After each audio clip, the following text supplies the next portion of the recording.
Opa! E aí, pessoal, tudo bem com vocês? Mob Motors no ar, aqui mais uma vez. O programa de mobilidade, né? Não só mobilidade elétrica, como mobilidade automotiva. E tudo aquilo que se relaciona à mobilidade, nós vamos trazer aqui para vocês poderem ter aí uma ótica diferenciada no mercado, né? E obviamente também das oportunidades que esse mercado vem oferecendo para todos nós, ok? Nós estamos aqui, ó, com 3 celebridades, né? Aí só apareceu no Fantástico, né? Olha só que bacana, né? E eu queria que o Marcel desse um salve aí, Marcel. Vamos lá. Salve, salve, galera. Mais um Mob Motors. E assim, né? A gente fala de carro de mobilidade. A gente tá numa oficina e tem barulho mesmo, né? Acontece. A gente tá aqui, onde tudo acontece, na nata do rolê. E é um prazer, que pra mim é sempre uma aula estar aqui no Mob Motors, bater um papo com esses caras que manjam muito de carro. E eu tô aqui como um jovem gafanhoto com os mestres louva-a-Deus, velho. Hoje ele engoliu a sopa de letrinha, né? Melhor a sopa de letrinha, né? Meu Deus. Boa noite para todos, boa noite Val, boa noite Marcel. Hoje nós temos aqui um ilustre convidado, Hugo dos Santos. Esse cara é uma fera aí no setor da moldagem, né? Ele trabalha com remodelagem, né? Ou modelagem 3D. Né? Modelagem 3D, isso aí. Murad, eu ouvi falar que além dele ser um cara de garra, é um cara de muita fibra, é isso mesmo? É isso. Literalmente, irmão. Tô até me coçando aqui.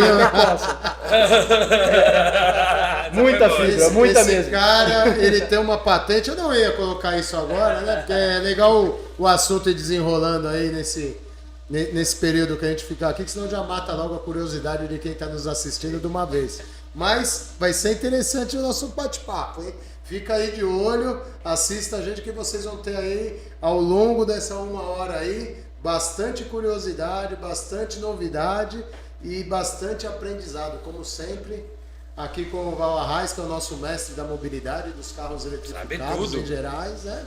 O nosso mestre da guitarra. Isso aí, de guitarra é comigo, né? E o mestre do microfone, aliás, da fibra. Eu ia falar o mestre do microfone. Olha, passou tanta coisa pela minha cabeça, mas eu vou deixar todas aqui dentro, velho. Vou permanecer quieto. Vou permanecer quieto. Fala aí, Hugo, se apresenta aí pra gente. Fala um pouco da sua história aí, da sua carreira, de como você começou. Desde a... Vou até dar uma dica aí. Trás? Lá de trás, lá do fundinho, lá do comecinho. Se eu não me falha a memória, você começou fazendo modelagem de joias, né? É exatamente. Primeiramente, boa noite a todos aí. Boa noite, Val, Marcel. Boa noite. Obrigado pela oportunidade aí de estar com vocês hoje. Como o Burat estava falando, eu me formei em design, mas eu trabalho com design e modelação muito antes da minha formação. Então eu venho de uma família de joalheiros. Então a minha formação, primeira formação, ela é toda sobre ourivesaria. Caramba, que então massa, comecei, velho. manda. Posso falar uma coisa? Que joia, hein, cara? Mas hoje os trocadilhos estão bons. Essa é uma família brilhante, cara. É uma família de ouro, se derreter, deixa quieto. Deixa quieto. Mas sim, começamos com joias, cara, lá atrás. Meu pai é joalheiro, meu tio, então venho de uma família de joalheiros e sempre nessa parte de desenvolvimento de produto, de criação. Quando chegou na época de escolher uma faculdade, eu falei, cara, vou fazer uma faculdade que se não der para o que eu quero, já estou engatilhado. Fui fazer faculdade de desenho industrial. Como todo bom garoto, queria desenhar carro, queria trabalhar com carro. Não é minha vida, mas eu já trabalhava com joalheria. Falei, cara, se tudo mais der errado, a gente vira designer de joias aqui também e vida sucesso, que segue. E permaneci durante bons anos na joalheria, trabalhei, cheguei a ir para a parte de venda de equipamentos. A parte legal é que quando eu era jovem, a joalheria ainda era manual. Eu comecei com 12 para 13 anos com meu pai, então era tudo orivesaria manual, bancada, metal, solda. E lá para os meus 15 anos eu já entrei com modelagem 3D, eu já comecei a aprender a trabalhar com modelagem 3D. Tinha um marido de uma tia minha, que depois acabaram separando, blá. ele trabalhava com modelagem, ele fazia display para loja, display para padaria, coisinha para pendurar. Ele falou, pô, você não quer aprender a mexer com isso? Cara, eu comecei lá atrás, com 3D Max, desenhando umas display de papelaria, vi que dava para aplicar isso para joia, trouxe para joalheria. Quando eu fui para a faculdade, foi quando começou... Tudo isso foi pré-faculdade. Tudo isso pré-faculdade. Caramba, velho. Cara, antes da faculdade eu trabalhei com molde para injeção de alumínio, então eu já mexia com usinagem de alumínio, fazia peça automotiva, depois, ainda antes disso, eu ainda tive uma injetora de poliuretano, eu injetava volante de carro, manopla, eu nasci na indústria. Sim. Eu só mudei os setores, mas eu sou industrial desde de pequeno. E quando eu fui para a faculdade, era o começo das impressoras 3D, quando começaram a vir as primeiras impressoras 3D para o Brasil. As grandes empresas já tinham isso, mas foi quando começou a popularizar. E foi quando a joalheria pegou esse rabo aí de impressão 3D. E aí eu deslanchei com isso, comecei a representar a máquina com um amigo meu na época, me chamou, ele trazia as máquinas dos Estados Unidos, a gente vendia, e fiquei aí uns bons anos na joalheria, trabalhando só com modelagem 3D e depois com implementação de fábrica. Então a gente levava as máquinas, instalava, dava treinamento, ensinava a usar, chegando até a fundição e acabamento, entrega de peça pronta em larga escala. Então assim que eu pude sair da ourivesaria artesanal, eu saí e fui para essa parte industrial que sempre me agradou mais, ter algum tipo de volume nesses processos, né? Para mim é tudo ligado a volume. É legal o artesanal, é legal o autoral, tem um valor agregado grande, mas é um nicho mais difícil de você navegar, né? Você acha um cliente, dois, quando você dá uma diversificada, dá uma escalada na produção, cara, putz, aí você atinge mais pessoas, você não fica tão dependente de um nicho de mercado. Sim. Mas como a gente vai ver mais pra frente, a gente voltou com essa história de nicho. Joia artesanal, pelo pouco que eu sei, também vende 2 ou 3 no ano, né? Milhões. Mas o valor agregado é muito alto, né, cara? É o que eu falo, vale muito a pena. Então, faz 2 anel no ano, não precisa trabalhar mais, né? tem e não tem, né? Mas assim, o valor agregado é satisfatório. Então, não é um mercado que você sai porque não dá dinheiro. É um mercado que você sai porque tem problema de segurança, tem problema de sequestro, você fica avisado, você passa a ter uma série de problemas que, no final das contas, o dinheiro não paga. Isso é verdade. Ainda mais aqui, né? Que a gente sabe que a segurança, né? A segurança no Brasil ela é complicada. Então nós tivemos alguns problemas também. E hoje meu pai ainda trabalha com isso, tal, mas num outro patamar, né? Não tem mais loja, não tem mais nada. Acho que o anel da primeira Stock Car, a corrida do milhão, foi você que eles me pediram. Eu desenhei o anel, mas eu não participei da produção. Então ele deve ter tido alguma alteração. Mas eu sempre tentei trazer tudo pro automobilismo, porque é aquela coisa de paixão de moleque, né? Então nessa época eu já trabalhava com fibra de vidro, mas pra mim. Então eu fazia os meus carros, eu fazia minhas coisas na garagem e pronto. Pra mim aquilo sempre foi um hobby. E aí quando teve essa história era a corrida do milhão que teve, eu não me lembro o ano. Pra quem não sabe, a corrida do milhão é a corrida da Stock Car. É aquela corrida que tem uma vez por ano, que o piloto que vence a prova, ele ganha R$1 milhão de reais. Né? Exatamente. E aí ganhava um anel de presente também. E aí um desses designs eu acabei fazendo, porque teve várias, né? Eu participei de uma, e uma dessas peças acabou rolando. E é isso, a joalheria ela foi aí até, sei lá, até meus 20 e poucos anos, eu fiquei 24, 25 anos, eu era totalmente focado em joias, só que eu já era professor universitário também. Então quando eu passei a dar aula no Mackenzie, eu dava aula no Mackenzie, dava aula no Senac, eu comecei... Isso com 24 anos? Eu fui o professor mais jovem do Mackenzie, cara. Caramba, velho. Eu acho que eu entrei no Mackenzie pra dar aula com 24 para 25 anos. Você 24 anos você tava tocando guitarra só. E aí com esse negócio de contato com muito aluno, faculdade, cara, é um volume muito grande de pessoas que se abrange quando você vai para dar aula em universidade. Aí começou a abrir possibilidade de tudo quanto é mercado. E aí de brinquedo a roupa, a acessório de moda, cara, eu fiz de tudo, cara. Se eu for entrar em detalhes aí em tudo que rolou, é muita coisa. Fui com a joia aí, nesse período da faculdade, comecei a conhecer pessoas. dei treinamento para um pessoal de mercado náutico, então, ou seja, lá atrás eu comecei a desenhar partes de barcos. Eles me pediam, quem me chamou foi até o Hamilton Gutierrez, grande abraço, ele vai ver com certeza. Comecei a desenhar partes de barcos ou algumas... não, precisa desenhar um para-brisa, um banco, mas coisas isoladas. Naquela época não chegava a ser um barco inteiro. E foi rolando isso aí durante anos. Eu tive uma passagem que eu perdi a minha esposa. Quando isso aconteceu, eu falei, cara, agora eu vou trabalhar com o que eu gosto. Parei com tudo e aí eu vim de vez para o mercado automotivo. Eu já tinha algum conhecimento dessa parte de fibra, tudo muito empírico, tudo muito conhecimento de ir lá e fazer, né? Então, Sim. comecei por ali e aí dali para frente, cara, foi uma atrás da outra. Porque Começou fazendo body kit também, né? comecei a fazer nos body kits Nos carros, né? de Nos carro. carros, né? Tudo começou lá atrás fazendo para mim. Então eu tava para fazer os meus carros e aí o pessoal começou a pedir. Então o Buratti, eu conheço ele há muitos anos, participou de muitas passagens dessa comigo. Então, cara, a gente começou a fazer, comecei a modelar os carros, modelar as peças, começou a vender, começou a tomar alguma escala. Entramos para a parte de fibra, de réplica, e aí tem as passagens ruins da fibra, mas fizemos... Eu achei muito boas as passagens, pra mim é até interessante.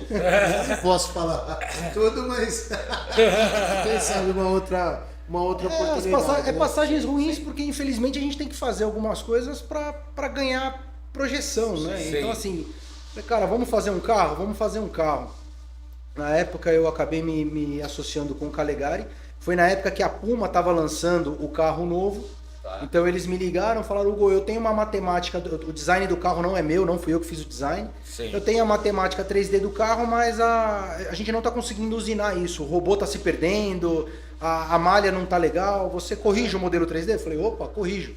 Eles me trouxeram o modelo 3D, refiz esse modelo e aí conheci o Calegari nessa, ele que fez a usinagem, participei de todo esse processo com ele, juntou a fome com a vontade de comer. Falou, cara, vamos montar um negócio. A gente montou na época uma empresa que chamava Brazilian Crazy Customs, que era uma empresa para fazer esses projetos autorais, só que não vende, né?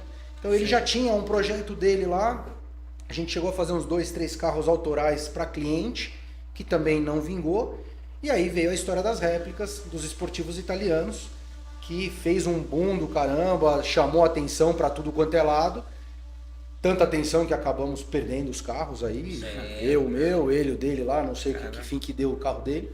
Mas por conta desses esportivos... Meu videogame, né? Meu simulador também. Era um simulador, eu tava fazendo um simulador com o esportivo Ia italiano. ter um simulador aí da Ferrari.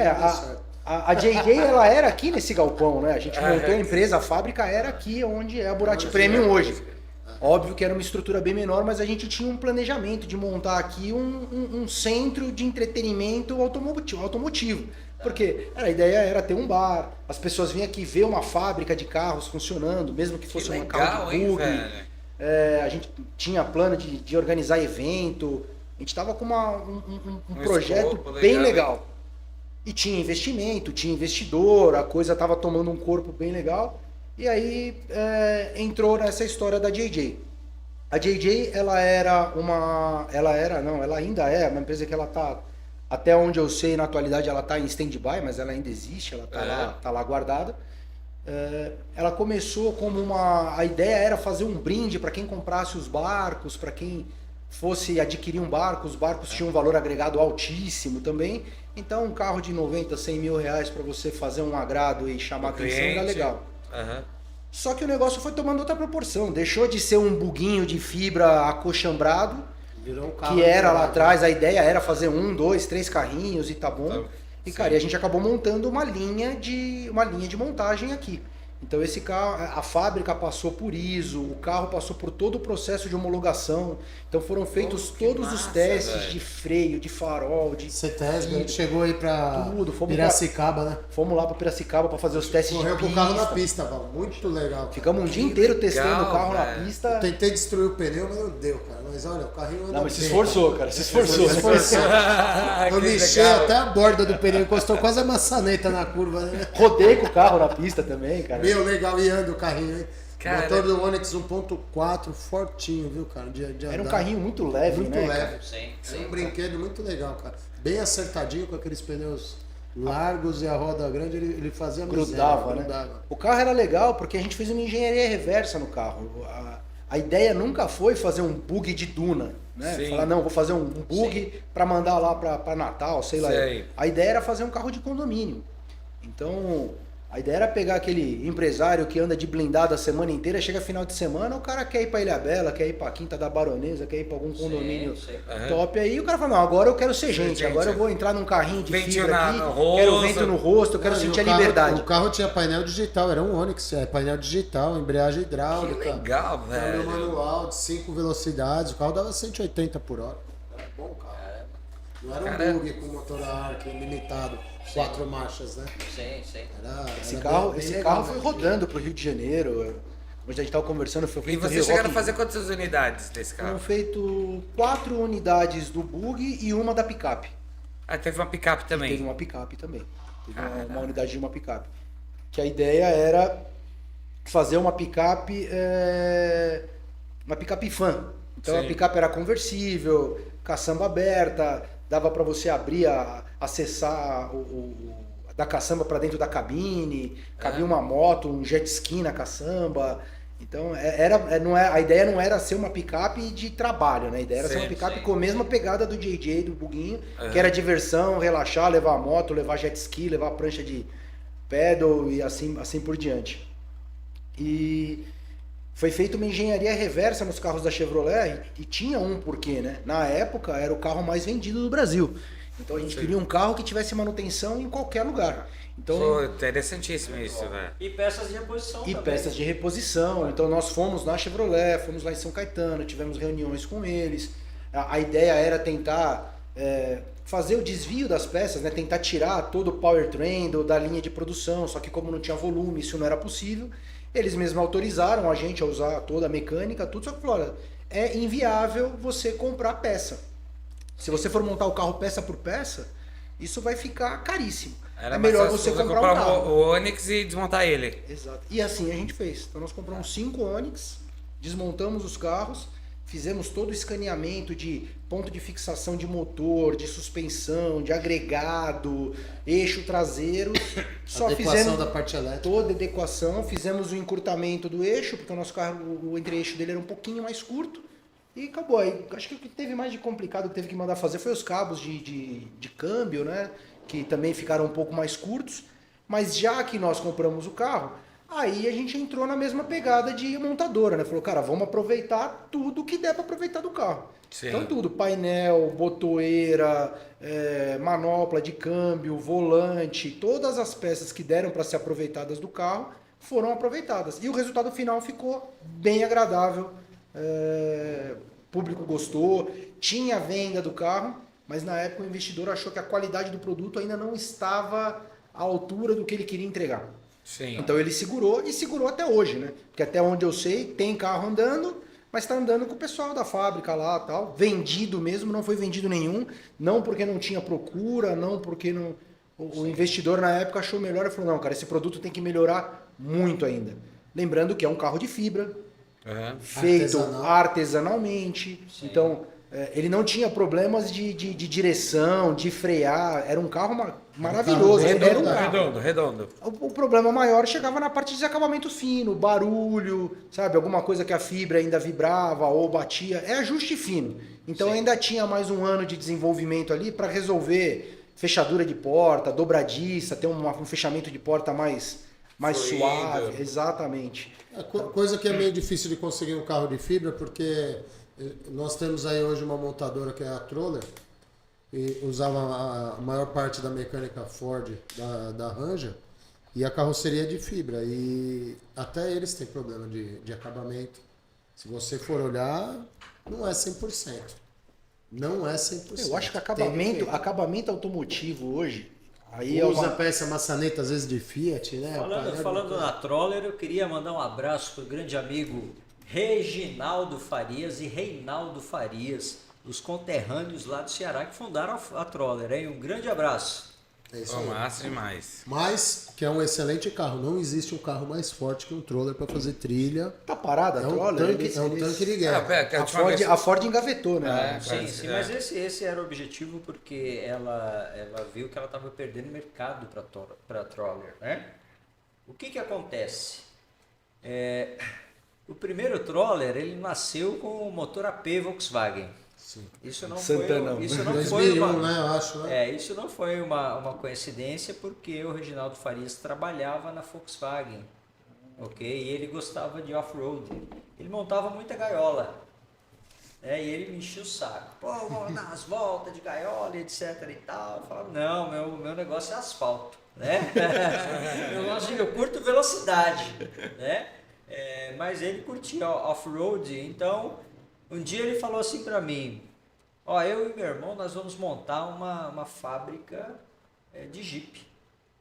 Aí eu falei, você é louco, concorrer com As os montadoras, grandes né? players mundiais de Sim. Jeep aí, fazer um Jeep? Não, nós somos usuários, né? Conhecemos as necessidades do mercado, né? E nós vamos entrar nesse mercado de uma maneira tímida, mas um dia nós seremos muito grande, porque ninguém nasce grande, todo mundo nasce pequeno. Não, isso é o Inclusive, processo. né? Inclusive, ele foi, né? Isso, exatamente, né? E aí eles começaram a aperfeiçoar o produto e chegou onde chegou, né? Cara, Agora, a Troller foi até na época da JJ, porque antes da gente começar a fabricar o carro, a gente fez um estudo de mercado, né?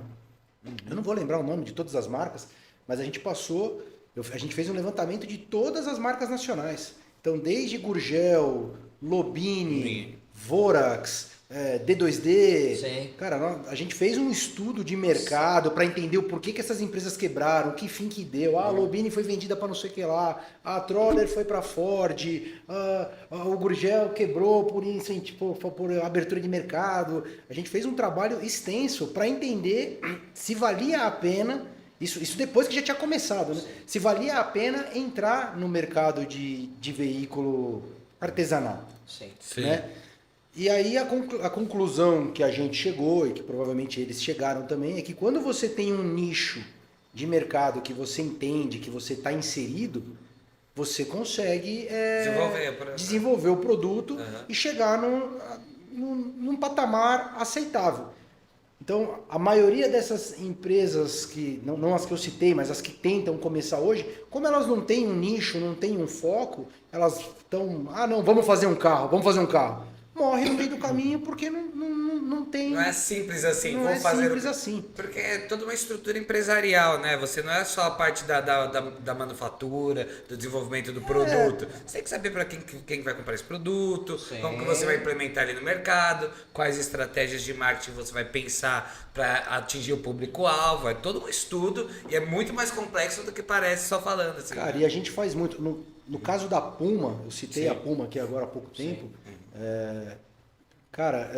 É uma empresa que tem excelentes contatos, que faz excelentes joint ventures, tem gente que vem, é uma marca reconhecida, apesar de todo o problema no passado, mas foi a montadora que mais exportou carro nacional. Eu não sei, mas há pouco tempo atrás tinha a fábrica da Puma na África ainda. Caramba, Ainda velho. tinha fabricando os Pumas antigos.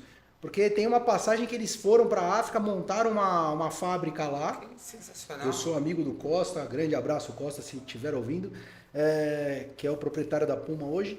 E na época, alguma coisa de guerra civil lá, ele me contou, eles tiveram que sair de lá fugido. Mas a fábrica ficou lá funcionando. E tem fábrica lá até poucos anos atrás aí. E eles continuaram a linha de Continuaram produção. fazendo e até pouco tempo atrás ainda fabricavam as Pumas lá ainda. Então, tem eventos de Puma na Europa, cara, é caríssimo. Os caras vêm pra cá buscar as Puma pra levar pra fora. Sim. E aí você pega uma empresa com todo esse know-how, com todo esse conhecimento, com todos os contatos de grandes fábricas, né? Pô, Bosch, Hella, empresas que estavam dando apoio. Cara, você não consegue homologar um esportivo no Brasil, cara. A legislação ela é muito dura. Então, quando você vai para um bug ou um carro artesanal, a legislação ela é mais branda. Sim. Então ela te libera, baseada até nas quantidades, de uma série de fatores, tipo airbag, ABS, que não é... Crash test, né? O Crash problema test. todo é... Não, o problema é que você tem que desenvolver, né, cara? Não dá pra eu pegar o airbag do Onix. Então no JJ, por exemplo, a gente desativava o airbag. Porque o time de resposta do sensor é tudo diferente. Então você tem que desenvolver isso pro carro e depois você tem que ir lá e destruir uma porrada de carro para provar que aquilo funciona. Então num esportivo, no Puma da vida, eles vão conseguir fazer isso. Eu sei que eles estão no processo, mas já estou longe do projeto há algum tempo. Mas se não passar por esse processo, eles não conseguem homologação. E aí, por enquanto, ainda é um carro de fibra, com chassi tubular, é um carro que foi pensado para ir para a pista, depois ele começou a fazer as adaptações para vir para a rua. Então, ainda tem um processo muito grande para ele deixar de ser um protótipo, uma forma, né? Não sei que pé que tá, pode ser que eles já tenham evoluído bastante também. Tá? Já tem aí bem uns 10 anos que eu já não estou mais no projeto. Mas para você conseguir chegar nesse produto, carro final, acabado, homologado e falar, não, agora eu tenho um produto para pôr para venda, cara, é um processo caro, complexo e burocrático. Sim. Então, assim, só a parte de burocracia, o que vai de dinheiro também não é brincadeira. Imagina, velho. Não, e a gente fica pensando, porque eu, com certeza, acho que muita gente que assiste o programa se pergunta, a gente não tem nenhuma montadora no Brasil, a gente não tem isso, assim, que concorreria com as grandes e tal. E são vários uma coisa fatores. Que tá no nosso cérebro, né? Porque é muita coisa, velho. Às vezes a pessoa tem dificuldade, a gente fala muito de qualidade profissional, do reparador, né, Val? Menosprezando a classe, porque eu sou um deles, eu sou um mecânico, eu sou um reparador automotivo, mas às vezes a gente pensa que sabe apertar um parafuso, que consegue fazer uma regulagem de motor ou ler um esquema elétrico, alguma coisa, que já é o suficiente para você montar uma empresa. E quando você começa a montar essa empresa, aí você consegue ter uma noção de que tem um oceano pela sua frente de aprendizado, de desbravamento, de requalificação, de novos aprendizados, que o simples fato de você aprender a reparar um carro é apenas 0,00 é a ponta do iceberg, né? Do que você ainda tem que aprender para ser dono de uma empresa. Haja visto para você montar uma fábrica de carro, que deve ser 1 milhão de vezes pior do que uma oficina mecânica, né? Se uma oficina já dá um trabalho danado, você imagina uma fábrica de carro. Não, e você participou com a gente, toda a mecânica do carro era você que fazia. Então, por isso que eu tô falando, cara, eu tenho essa expertise, a parte de manutenção do carro, até eu conseguir colocar um mecânico aqui dentro, cuidando disso, cara, foi um tempão que eu... Inclusive o cara que veio, um rapaz que trabalhava, falei, cara, manda ele pra cá, porque senão eu vou entupir tua oficina de conversão aí, eu vou acabar com o teu negócio. Você vai deixar de atender teus clientes para ficar atendendo aqui e a gente não tem volume para manter um... E justamente, Val, o que acontece, como o Hugo, nós sempre fomos amigos, né? E ele precisava de um cara para... É assim, teoricamente era fácil. Era desmontar, desconstruir um carro zero e reconstruir num chassi tubular com carroceria de fibra. O problema é que quando você desconstrói um carro, quando você vai reconstruí-lo, as dimensões são diferentes. Isso. Aí teve problema com a alavanca de câmbio, com a transmissão, que são os cabos. Sim. E um mecânico comum, que ele está acostumado a trocar uma pastilha de freio, uma suspensão, ele não tem dimensão do que é. Ele simplesmente ele vai olhar e vai falar assim, olha, não tem como, não encaixa. Não alcança. E é o básico. Então precisaria de um mecânico que tivesse uns QIs a mais, entendeu? Ou um pouco mais de experiência, que fosse como se um pouco de conhecimento de engenharia, de pista, porque o carro não pode quebrar, ele tem que suportar uma velocidade e tal. Se você arruma um engenheiro, ele projeta no papel e não faz. Se você arruma um mecânico, ele sabe montar e desmontar. Você precisa de 2 ou 3, e ainda precisa de um piloto. Aí, que seja Claudio Buratti. Claudio Buratti, que era Eu gostava foi de correr. preparando o terreno aqui, né? Sem A contar que diferença- estava aqui do lado, né? Sem contar que era na porta, né? A diferença é que meu currículo não era tanto. Eu não era um engenheiro, eu não era o Ayrton Senna, eu não era o engenheiro, o mecânico da Ferrari. Porém, comecei nos carrinhos de Autorama. O que foi feito na JJ nada mais é do que você pegar um carrinho de Autorama e ir brincando. A diferença é que são... A escala é maior, né? A escala é maior, mas resumidamente era isso. E desde molequinho eu gostava de desmontar e montar esses carrinhos. Não, mas tem Fui um aprendendo, fator fui- aqui que é E primordial. o Hugo, cara. que era o designer, então, Hugo, preciso fazer uma Não, peça não. assim, se não fizer assim, não vai dar Mas certo. é que Aí, assim, nada, Não, ninguém esse vai fazer conjunto tudo de sozinho, ideias né, velho? acabou saindo no carro, né? É Nesse- trabalho em equipe. Puta, cara, mas Foi um sabe o que trabalho muito acontece, gostoso, cara? cara. Foi Independente da qualificação de cada um, porque eu, como eu te falei, eu vim do mercado de joia, eu não fiz engenharia. Cara, a força de vontade é o que move esses Foi projetos. descomunal, isso aí foi mesmo. foi Então, assim, descomunal. quando ele pegou pra, ou quando eu peguei pra fazer, ele pegou pra fazer, não era um serviço.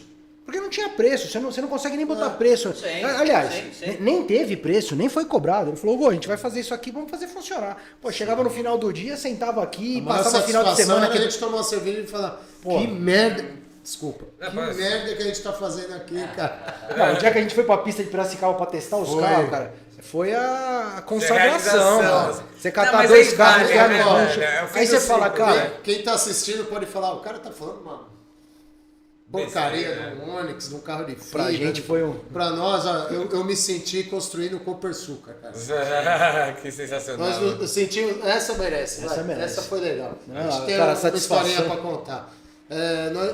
O sentimento que eu tinha deve ter sido o mesmo que o Emerson Fittipaldi e o Wilson tiveram quando eles fizeram aquele carro de corrida e colocaram na pista e deu certo, né, cara? E assim, eles incomodaram. Sim. Não era uma Ferrari, mas incomodou muita gente. Cara. E nós também pô, nós não passamos vergonha não, né? Não, de jeito nenhum, cara. E o que muito me legal. atrai em desenvolvimento de produto é isso. Cara, quando você chega no produto final, pode ser uma restauração ou uma construção, o produto final, ele te paga. Porque a quantidade de dor de cabeça que você tem durante o processo, e não é nem do projeto, é equipe, Sim. é espaço, Mão de obra, é tudo. burocracia, É tudo, é muita cara, coisa. tudo é desafio. Desafios. Cara, o dia que você senta e você olha para um carro, para um barco, ou para que quer que seja, assim, cara, puta, a cadeira que seja, você olha a fila aqui e fala, cara, o cara não imagina O trampo. o tamanho do pepino que é para chegar nisso daqui. Então, Pra uma quem vê satisfação. pronto, quem vê pronto A não única sabe. coisa que me pessoal. traz um pouco de ressalvas assim é que quando teve a Stock Car, Sim. que o cara vencia a corrida do milhão, ele ganhava um anel lá, milionário, né? Nesse percurso, eu falo às vezes da história dele, não é que eu decorei o livro não, é que eu participei um pouco Venciou junto. de várias histórias, aí depois da gente ter feito participado da construção desse carro, várias coisas, fazer body kit para carros, pegou o carro do... Eu vou falar porque é verdade também, eu acho que ele não vai ficar chateado de ouvir. Ninguém tá falando que é chefe ou desenvolveu os projetos do Tarso Marx, mas ele trabalhou em alguns projetos do Tarso Marx, elaboração de body kit, montagem de carro, e depois o disso Tarso foi partiu uma- para a área náutica. A gente começou a fazer barcos. Quando eu vi esse cara dentro de um barco que... O barco não cabe dentro da oficina aqui que tem 1000 metros quadrados, cara. Cara, Isso e a ideia era trazer o estaleiro pra cá. de 80 pés, né, velho? 80 peças. É que o Hugo tava mostrando ontem, que a gente tava junto umas fotos. Cara, Eu tava Eu mostrando com uma essas foto. imagens para colocar Ah, aqui. eu acho que a na 80 edição a pés gente era um coloca, barco dá pra da colocar, Occhio. né, ali. Na edição, bem, quem você vai estar vendo já vai estar na edição. Então você vai estar vendo as imagens do que a gente tá falando. Sim, porque às vezes falar um barco de 80 pés, quem não conhece, não é do ramo. Cara, tem não, é noção do que é impressionante, uma coisa velho. gigantesca. É um mini Titanic, né? meu? É literalmente uma casa. Literalmente uma casa. Com todos os problemas que uma casa tem, porém ele ainda tem que boiar e tem que navegar ainda. Então, Tem motor também, né? Tem motor. Cara, olha, barco foi... Só falando do Tarso rapidinho, que você fez uma passagem. Cara, minha passagem pelo Tarso foi muito curta, mas ela foi, pra mim, foi muito boa, foi muito proveitosa.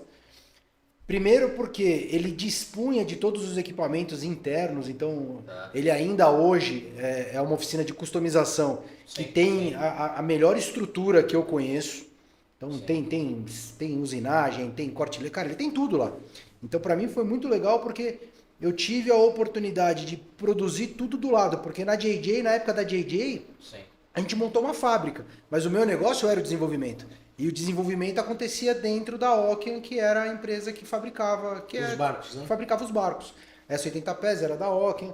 Até ali, aqueles barcos, eu trabalhava em partes, em detalhes dos barcos.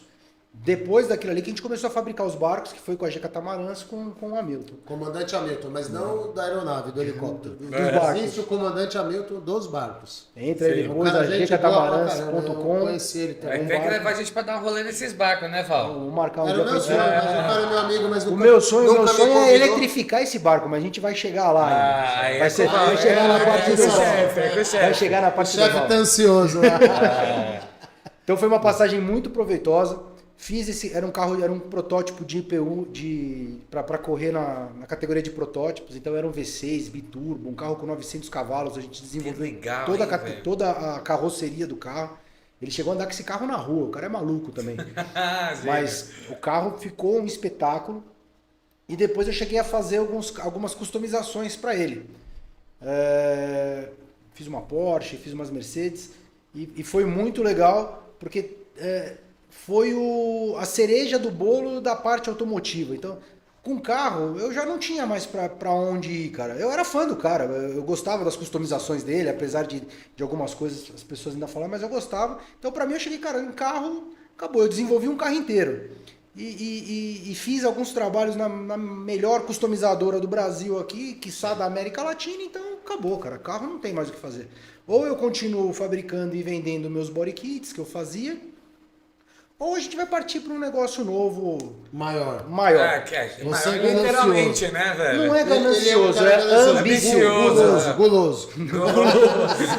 Não, ganância é diferente de Ganado, ambição. Ele queria uma coisa grande, nada melhor do que um barco, né? Maior do que isso vai ser difícil conseguir mesmo, cara. Cara, nem avião, velho. Mas sim, cara, porque você sai de um projeto e você fala, porra, e agora?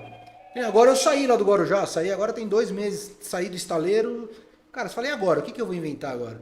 Você não se satisfaz em voltar pra trás e falar, não, agora... Isso aqui eu já fiz, vai voltar pra onde agora você eu vou lá tava. e vou montar vou ficar fazendo para-choque de carro. Nada contra, provavelmente volte a fazer. Mas eu quero ter um projeto paralelo, eu quero ter alguma outra coisa grande de novo. Tem um monte de coisa engatilhada para continuar. Finalizando essa parte do Tarso foi quando o Hamilton veio para cá.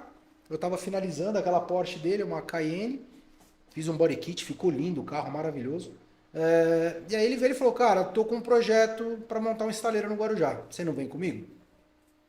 Ah, não, mas vamos fazer aqui. A gente só não montou o estaleiro aqui, porque aqui eu não conseguiria sair, o barco não caberia aqui dentro.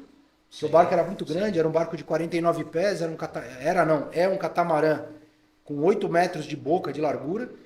E quando você coloca o mastro no barco, é mais de 20 metros. Então, assim, não tinha nem como sair. Se o caminhão desce aqui para, ele não sobe a rua.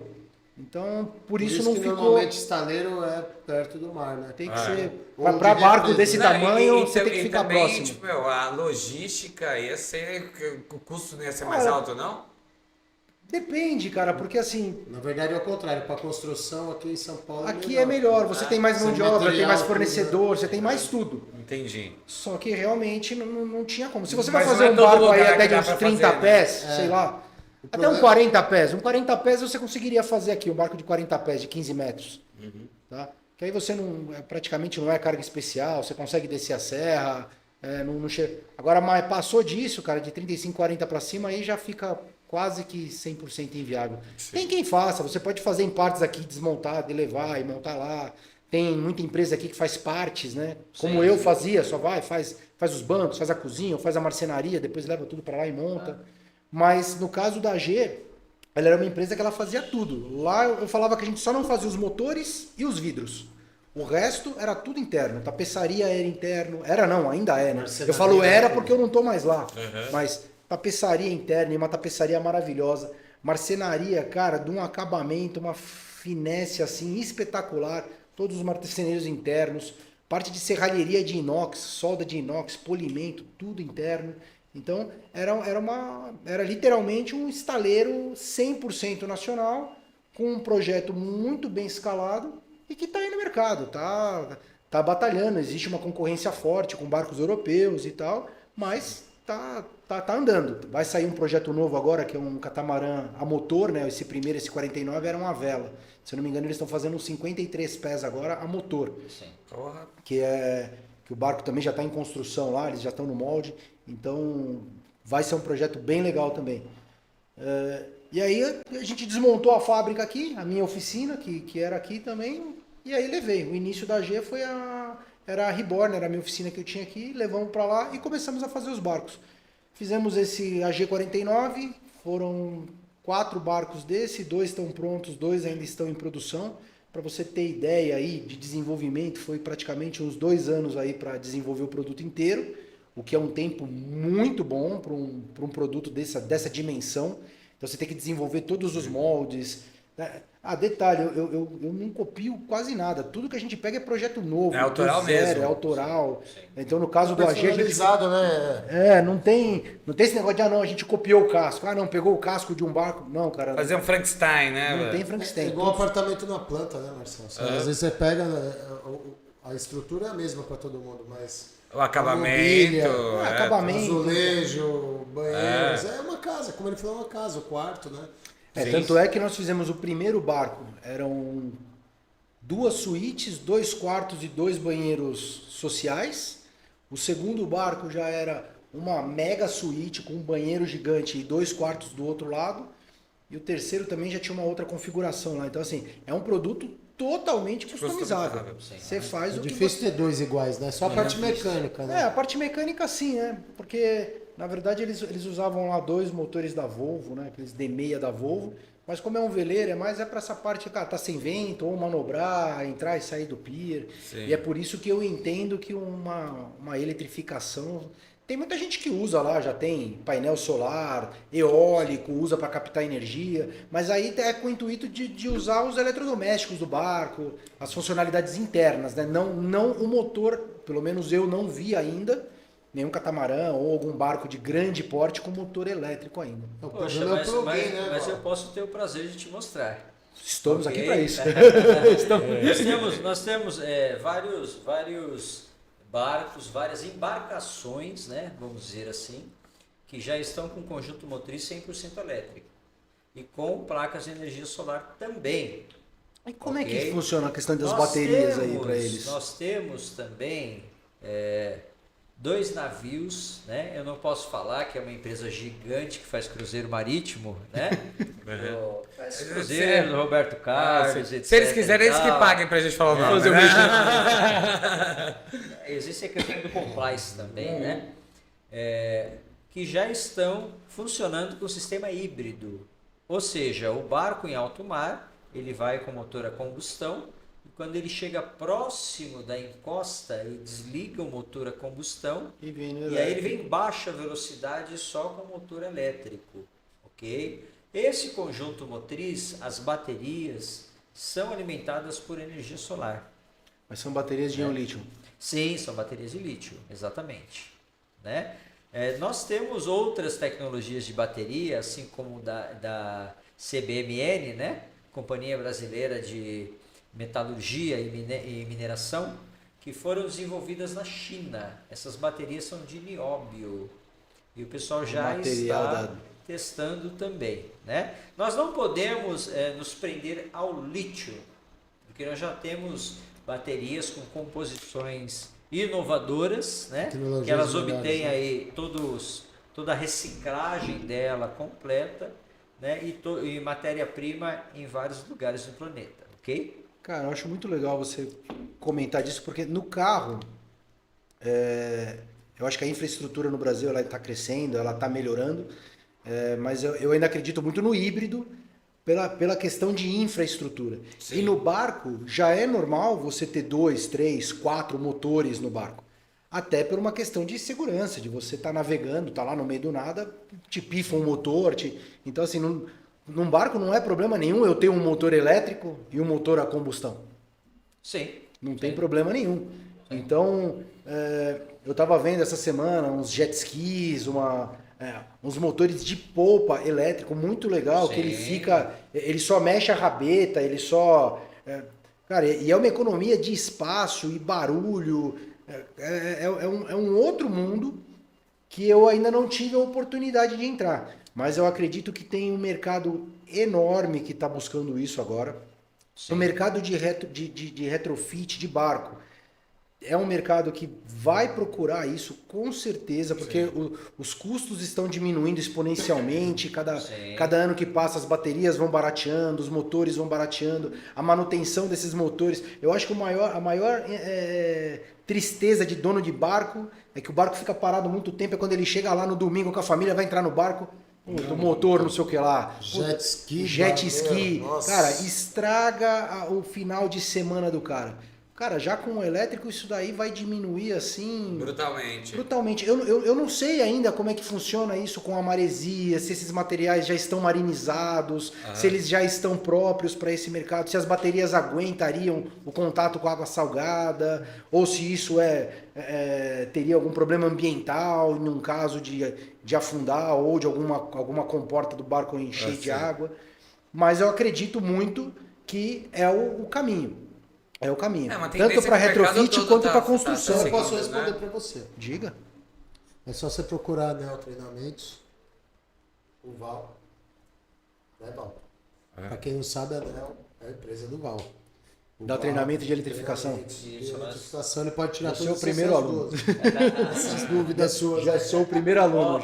Olha. E engraçado que eu procurei muito. Cara, eu fui para a Alemanha para uma feira de mecânica lá, para procurar soluções elétricas na época da JJ, porque o JJ ele nasceu para ser um carro elétrico.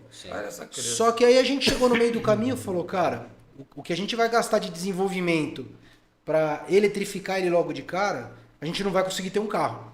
Então vamos ter um carro primeiro? Vamos fazer um carro, vamos olhar para a cara dele, porque na época já tinha os híbridos, já estava rolando. Pô, depois a gente faz um híbrido, faz um motor dianteiro mecânico normal e bota um traseiro elétrico. Mas não chegamos nessa fase. E a ideia era chegar lá nos finalmente, que era para ser o carro totalmente elétrico. Espero eu que a gente consiga reativar essa ideia daqui para frente aqui, depois desses contatos. Agora, eu não quero te frustrar, né? Obviamente, né? Você falou que gostaria de ser o primeiro aluno, mas nessa jornada... Não, o primeiro aluno aqui da mesa, né? Você já está dando aula faz tempo. Esse vai ser o segundo. Jornada O primeiro sou eu. Nós já atingimos mais de 7 mil pessoas. 7 mil pessoas? Você pode ser o 7.001. Então pronto, eu fico com 7.001. Não tem problema. País de 210 milhões, né? Já tá ainda tem mercado, ainda tem mercado pra caramba. Você ainda está sendo um dos primeiros. Cara, a gente estudou bastante sobre... sobre carro elétrico, sobre eletrificação, porque na verdade ela envolve um meio, né? Não é só o carro. Sim. Eu me lembro de uma conversa que eu tive com o Burati lá atrás, que eu falei para ele, cara, você precisa começar a olhar para carro elétrico. Sim. Lá fora isso já tá pegando. Isso aqui vai demorar muitos anos para chegar. Eu falei, cara, não vai demorar deve tanto ter uns assim, 4, não. 5 anos. Era na época da DJ, cara, uns 4 anos atrás. Eu falei, cara, não vai demorar muito tempo assim, porque agora as coisas elas são muito rápidas, as coisas acontecem no mundo e elas chegam pra gente mais rápido. Sim. Talvez ainda caro, talvez ainda tenha burocracia, mas... Às vezes para um nicho no primeiro momento, né? Exatamente, você vai atendendo pequenininho, mas você já percebe que existe uma tendência. Existe até a tendência agora de não vai ser mais elétrico, agora vai todo mundo, vamos falar de hidrogênio, Sim. vamos falar de outros... Eu acredito que no Brasil, e aí você me corrija se eu falar alguma abobrinha, mas aqui faz todo sentido eu falar de carro elétrico, porque eu tenho energias renováveis de todos os lados. Agora, quando você vai para fora e os caras não tem hidrelétrica, não tem eólica, é tudo queimando carvão, você fala, cara, você quase que anula os benefícios de uma coisa e outra. Sim. Então, ou acrescenta, né? Então assim, aqui a gente tem um pasto verde para seguir em frente com isso e fazer isso vir para o elétrico. Daqui a pouco vai começar a vir os drones, os drones, os carros drone aí, que lá fora já tá... E a gente tem matéria-prima para isso. O Brasil tem não só matéria-prima natural, como intelectual para fazer isso acontecer. Sem dúvida. Só acho que o brasileiro ele precisa perder esse ranço de que, não, é coisa brasileira, então não presta. Sem dúvida de vira-lata, né? E eu sinto isso na pele, porque a gente tem uma uma capacidade de desenvolvimento absurda. E na hora que vai para o mercado, a cara primeira tá- coisa que você ouve é: ah, mas Crítica. por que você vai colocar isso daqui, sendo que eu tenho isso lá fora de não sei o que lá? Cara, posso até traçar um paralelo com o universo que eu domino mais. Tá, a gente tem as guitarras, né? Eu fiz curso de luteria, né? Que é quem constrói as guitarras, parte elétrica, parte de madeiras e tal, pra entender o meu instrumento por completo. E assim, sei lá, você vai comprar uma guitarra, uma grande marca, uma Gibson, das maiores marcas do mundo. Uma Gibson de entrada aqui no Brasil, você vai pagar que seus 20 mil reais. Talvez um pouco menos, 14, 15 mil. Aí você, um luthier com esse dinheiro, você vai fazer uma guitarra equivalente com um bom luthier, sabe? Você tem aqui o Music Maker, outros tantos. Um bom luthier com esse valor, você vai fazer uma guitarra que ela vai ser equivalente ou melhor do que uma Gibson Custom Shop. Que é uma guitarra dos 30, 40, 50, 60 mil. Mas o cara compra. Porque tem a marca Gibson, ele viu lá o Slash, Jimmy Page tocando com aquela guitarra e tal. E tudo bem que aquele produto ele foi colocado ali para o público, existiu todo um trabalho de implementação de marca e tal, mas se a gente não começar a desvencilhar e valorizar os produtos que são criados aqui, fabricados aqui, a gente tem excelentes marcas de instrumentos, a gente tem a Seise, que faz boas guitarras, a Tajima, enfim. Tem um amigo nosso que ele tinha uma marca que ele saiu, infelizmente, aí os caras desgringolaram, que era Studio B, que era uma marca muito legal de guitarras. Eu imagino que o mercado de carros não deva ser muito diferente, porque profissionais capacitados, matéria-prima, A gente tem mão tudo, de obra, cara. tem tudo aqui. Eu Só acho não tem que- eu acho que- o mercado que vai consumir o produto, que é uma loucura, né? Acho que você falou, aconteceu com a Hyundai, né? A Hyundai, ninguém queria carro da Hyundai. Era horrível. Os carros da Hyundai em 94, 95, tinha aqueles Hyundai Accent. É, né? mas o que que Ninguém vinha? O que queria. que vinha pra cá? Hoje os Vinha carros o da Hyundai resto. são Ah, vinha- bons vinha- pra caramba hoje. Não, mas vinha o resto do que os caras fabricavam lá fora. Até hoje, o carro sai de produção lá, eles catam o carro, dá uma repaginadinha e manda pra cá. Então, eu acho que mercado automotivo, indústria é outra conversa, né? A Hyundai veio, montou fábrica, a Ford veio, pegou a Troller. A Troller virou outro carro depois que a Ford assumiu. Não tem comparação. Padrão industrial. Padrão né? industrial, deixou de ser um carro artesanal. Então o carro artesanal brasileiro, ele sempre vai sofrer com esse estigma de é carro de fibra, é fibreiro, Gambiarra, né? é gambiarra. E existe muito estudo por trás disso. Mas óbvio que com um carro de fibra você não vai conseguir atingir uma qualidade, você não vai ter uma deformação de um carro de lata, você não consegue ter todos os estudos, os cálculos que eles fazem para caso de batida, crash test, segurança de passageiro. A gente conseguiu fazer o mínimo para homologar um carro. Sim. Mas eu não. E também acho que me corrija se eu estiver falando uma grande bobagem, mas eu também acredito que falta na barra, passa ali no desafio da falta de investimento por parte do próprio governo, de investimento diretamente daqui. ligado a isso, né? Marcelo. Porque para você fazer um paralama, só para você ter uma noção, um paralama de fibra, ela vai gastar, eu vou chutar se eu estiver falando besteira, uns R$1.000, você vai, R$1.000, R$2.000 entre fibra, resina, material, você produz, fabrica o paralama. Num paralama de chapa, que ele é perfeitinho, bonitinho, dobrado, uma folha de chapa deve custar, sei lá, R$100, R$50.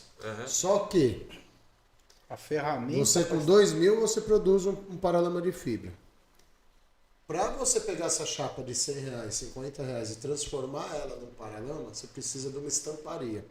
E aí já são milhões.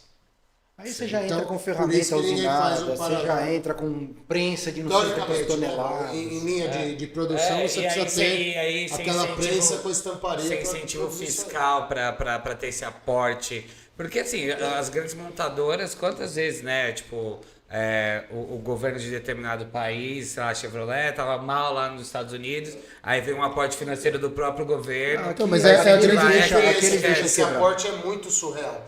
Porque assim, ó, você consegue produzir um carro de fibra na garagem.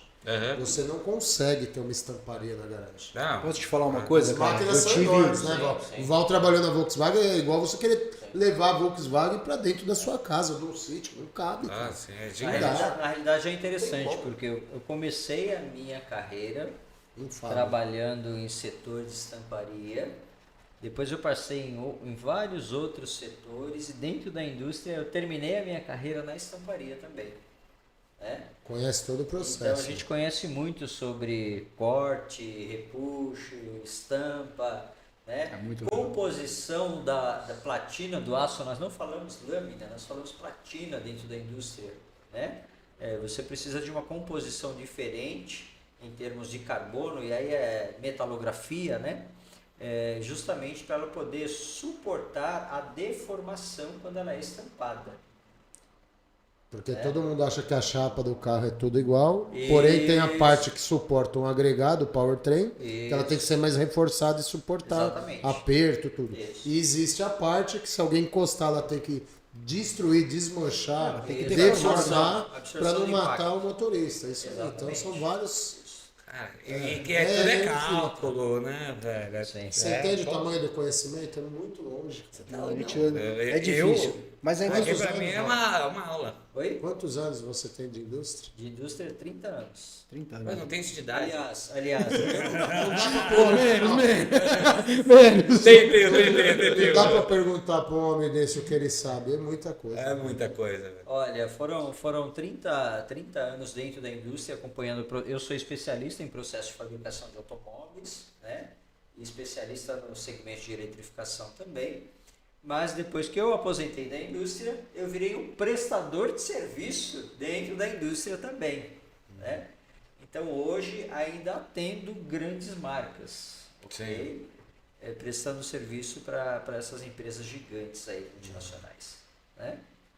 Você vê como é que é, né? Essa é a caminhada, essa é a trilha das pessoas que têm uma obstinação por evolução, por aprendizagem. Sim. Mas é É um uma processo coisa sem que- fim, velho. Você E sabe- duro que nem dá pra aprender eu- tudo que a gente quer, né, Eu velho? costumo dizer assim, Infelizmente. às vezes tem parceiros meus de reparação que falam, pô, Burati, como você sabe isso, sabe aquilo? E eu costumo dizer assim, cara, eu não sei nada, porque eu acho que tem tanta coisa que eu ainda gostaria de aprender. Sim. E não é para tentar me diminuir ou me enaltecer perante outras pessoas, que não vem ao caso, mas, cara, é tanta coisa que um ser humano precisa aprender que, e nesses anos de caminhada, de trabalho, como o Val falou, de 30 anos de indústria, eu tenho de oficina, cara. Eu não sei quantos milhões de parafusos eu já apertei na vida. Eu acho que eu seria especialista em parafuso, em rosca. Ah, especialista em rosca. Entendi. Tava demorando. Você usou torquímetro, né? Tem cara que não sabe o que é torquímetro até hoje. Justamente. Eu Então, não sou assim, desses. Mesmo que você não seja um profissional fora da casinha, e isso eu tô falando e é real. Você pega uma pessoa que fica durante 30 anos, cara, preparando um bolo, um cozinheiro, um construtor, um Você se mecânico, desenvolve, engenheiro. né, velho? Cara, 30 anos nessa área. O que esse cara escuta de melhoramento, de tecnologia, de fazer do modo certo ou modo errado, as experiências que ele tem na aplicação de material e processo de trabalho, não tem como você pegar uma pessoa com mais de 20, 15, 20, 30 anos de profissão e falar assim, esse cara não sabe nada. E isso às vezes acontece. Um cara que tá tarimbado aí Você fala acaba, assim, você esse cara acaba não tendo um sabe nada. conhecimento muito grande e Não não se tem encaixa em como. lugar nenhum. Né? É. Você acumula uma bagagem enorme e não consegue se reenquadrar mais em lugar nenhum, porque você... Então, e isso em alguns momentos me deixa até frustrado e em outros é até uma glória que a gente tem, porque são vários engenheiros, e também não diminuindo a classe deles e nem tornando eles superiores a nós, mas assim, o cara estuda torção de material, estuda composição de material, formas de fabricação, muita coisa que o cara estuda, e às vezes ele não tem a expertise daquele... Como que se chama o mecânico? Severino. No raio. Do Severino. Entendeu? O Severino é o mecânico, é aquele cara que o engenheiro fica lá queimando a pestana e desenvolvendo. Às vezes ele fica dias, meses estudando como recuperar ou dar um jeito num processo de fabricação. Aí o Severino vem lá, põe um calcinho aqui assim embaixo, aperta e Resolve. a máquina resolve o problema, cara. Olha. Mas que é o coisa, famoso né, cara? trabalho em equipe, né, velho? E assim, os conhecimentos se agregam. Sim. Então, seu com o meu, com de todo mundo aqui Com na certeza, é mesa. igual numa construção civil, né? Meu Tem pai um cara que engenheiro civil. assenta o bloco e tem um cara que diz como o bloco tem que ser assentado para dar certo. Né? Sim. Se você inverter os papéis, dá tudo errado. Aí casa cai. Se inverter os papéis, dá tudo errado. É isso aí. Estamos chegando ao fim, né? Já estamos aqui. Mas dá pra conversar mais uns 5 minutinhos? Dá, não dá não? Olha, na realidade eu queria conversar mais umas 5 horas, porque o negócio aqui tá muito bom. Não, eu tô aqui pra aprender, o cérebro tá até latejando de tanta informação nova. Muita passagem, né? Aqui, olha, tem mais 10 horas aqui, tranquilamente de conversa. Desliga a câmera que vai longe. Algumas perguntas de ouro pra fazer pra você. De ouro fazer. Por gentileza, Eu vou sair daqui cheio Perguntas de de ouro. trocadilhos. Ok? Algumas perguntas de fibra também. Exatamente. É importante colocar o nome de fibra, né, meu? Exato. A fibra, na verdade, ela é um material que ela tá muito bem estudada. Só que, como eu estava falando, para carro, para essas coisas, ela é diminuída. Mas para o mercado náutico, cara, ela é o material. Ainda não tem nada que substitui, né? Ou já tem? Não, tem. Você faz barco de metal, de alumínio, de aço, tem uma série de materiais. Mas é um material que você molda ele muito fácil. Sim.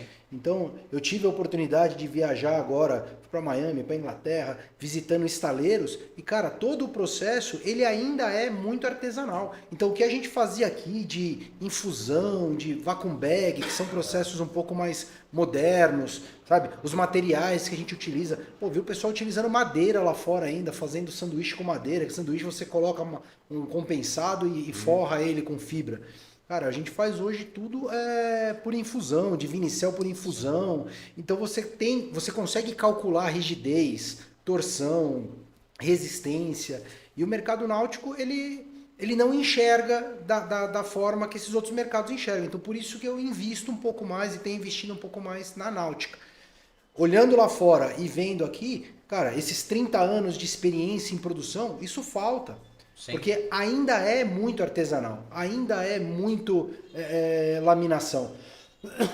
Acredito que com um pouco de conhecimento, a gente consegue um estaleiro brasileiro que tenha uma linha... Hoje tem grandes marcas aqui, tem INX, tem Inácio, cara, tem marcas grandes de estaleiro que estão num processo de industrialização muito legal. Mas Sim. eu creio que dá para melhorar muito isso. Tive agora na Formobile vendo braço mecânico, você deve ter visto um monte de braço dentro de montadora. Cara, eu só quero trazer um braço desse para o mercado náutico. Tem algumas empresas que que prestam serviço, mas é uma fila imensa. Então, trazer umas routers um pouco maiores, conseguir Sim. fazer peças maiores, eu acho que esse é o caminho que eu quero. Tentar, não industrializar, mas tentar tornar o negócio mais preciso, um pouco menos manual, Sim. para melhorar esse mercado. Como se fosse o processo de maquinofatura, né? Ali entre o industrial e a manufatura. Cara, como ele é muito artesanal ainda, e eu venho dessa parte Da sempre indústria. de 3D, de indústria, de desenvolvimento, cara, eu sofro muito com mão de obra, né? Todo mundo tá sofrendo, não tem mão de Tenta obra. deixar o artesanal mais Só que é industrial, mais bem acabado. mais bem acabado, mais preciso, né? Então, só que é muito caro. Entra essa história de financiamento. Falei, pô, vi equipamento, já achei equipamento que eu quero. Pô, eu preciso fazer um investimento de, sei lá, quase R$1 milhão. Não tem nenhuma linha de crédito para um pequeno desenvolvedor. Sim, sim. Ou eu tenho uma indústria e R$1 aí... milhão também não é nada para um barco, né? Não, cara, R$1 milhão é dinheiro para pessoa física, para pessoa jurídica não é nada. Cara, R$1 milhão você gasta em 2 meses de estaleiro, você gasta isso praticamente com folha de funcionário e imposto.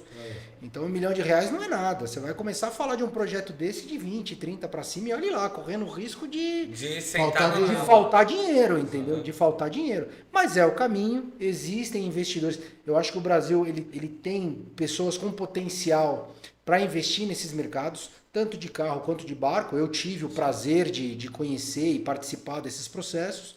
Não tem só um, tem outros, mas eu acho que justamente isso que eu estou buscando é o que esses caras estão precisando. Eles falam, cara, eles querem uma estrutura para fazer algo até artesanal ou até em pequena produção, mas com qualidade. Porque o público não aceita mais a gambiarra. Não tem mais como eu chegar com um barco que vai custar, Pouca sei lá, coisa, 7, 8 milhões de reais, 10 milhões de reais, um barco, e chegar lá e eu tenho uma solução caseira para uma gaveta. Eu não posso mais pegar um barco e usar tubo de PVC de casa. Existem materiais que são próprios e eu tenho que usar isso. E eu tenho que levar isso para o investidor e falar, olha, cara, isso é o que o mundo está usando. Isso é o que eu estou vendo lá fora. A gente precisa trazer isso para o Brasil e trazer isso num custo acessível para ter um produto de qualidade boa, custo baixo e competitivo.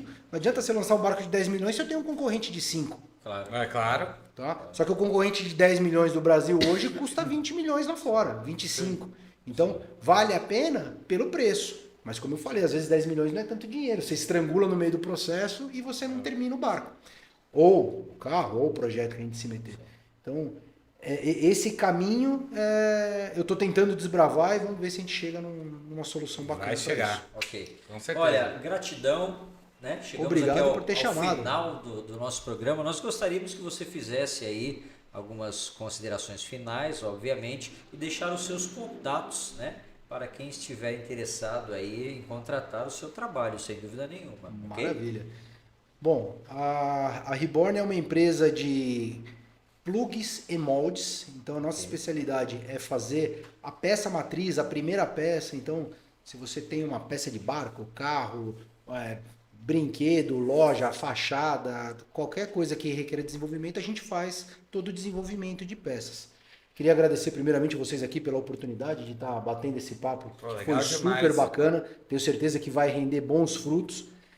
Agradecer a família que sempre bota a gente de pé quando a gente cai, né? Claro. E deixar o contato aí para deixar aí, fica na descrição do vídeo aí o e-mail, o contato, a página da internet. Para quem quiser estar sabendo mais, procurar a gente. Beleza? Perfeito. Okay, isso aí. Burati, suas considerações? Quero agradecer a presença do nosso ilustre convidado hoje, né? O Hugo, que além de um convidado, um cara que tem muito conhecimento e tem muito para nos ensinar, é um amigo pessoal, muito querido também. Agradecer a presença do Marcel. É nóis, meu irmão. Com a sua humildade, ele nos traz conhecimento sempre do âmbito musical também, né? E com perguntas pitorescas aí para fazer com salpicar a conversa. Para pimentar a nossa alguém tem conversa. Que ser leigo aqui na mesa, né? Que você, porra, o que estão falando aí? Alguém lá também não sabe que... Ele é o discípulo do nosso Danielis, né? Quando não tem um, tem o outro, né? Não, aí você pegou pesado. Discípulo do Dani, você tá me botando em que lugar nesse mundo? Não, Marcelo, eu não quero que se dane, entendeu? Eu quero que seja o Marcelo e que seja o Dani, né? O nosso ilustre também. O chefe.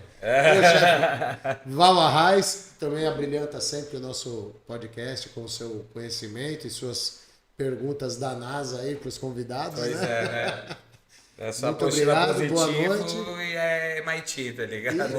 E, mais uma vez, agradecer ao nosso público, quem esteja nos assistindo, e também ofertar o nosso trabalho aqui da Burati Premium, não só pelos consertos do carro, mas consultoria também, o que a gente puder fazer para ajudar, até nossos amigos também, reparadores automotivos. Eu não quero conhecimento só para mim, o pouco que eu souber e alguém tiver alguma dúvida, eu estou aqui para ajudar, para colaborar e contribuir com o nosso crescimento da nossa classe, que era uma classe muito desunida, e hoje, né, Val, estamos tendo uma grande evolução nesse quesito, que antes o mecânico queria o conhecimento só para ele, e todo mecânico achava que ele era o melhor mecânico do mundo. E hoje nós estamos vendo que com essas dificuldades, principalmente da eletrônica veicular embarcada, que nós temos que nos unir e transferir conhecimentos uns aos outros, para que no final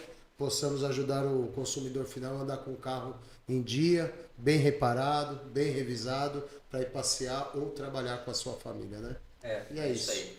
Muito obrigado a todos. Marcel, bom, primeiro agradecer os senhores pelo papo, pelo conhecimento agregado, né? Mercado náutico é uma coisa que eu não conhecia quase nada e hoje já estou saindo daqui sabendo um pouquinho mais. Quase formado. Sair daqui e vou tirar meu arraiz. É bom os trocadilhos aqui, né?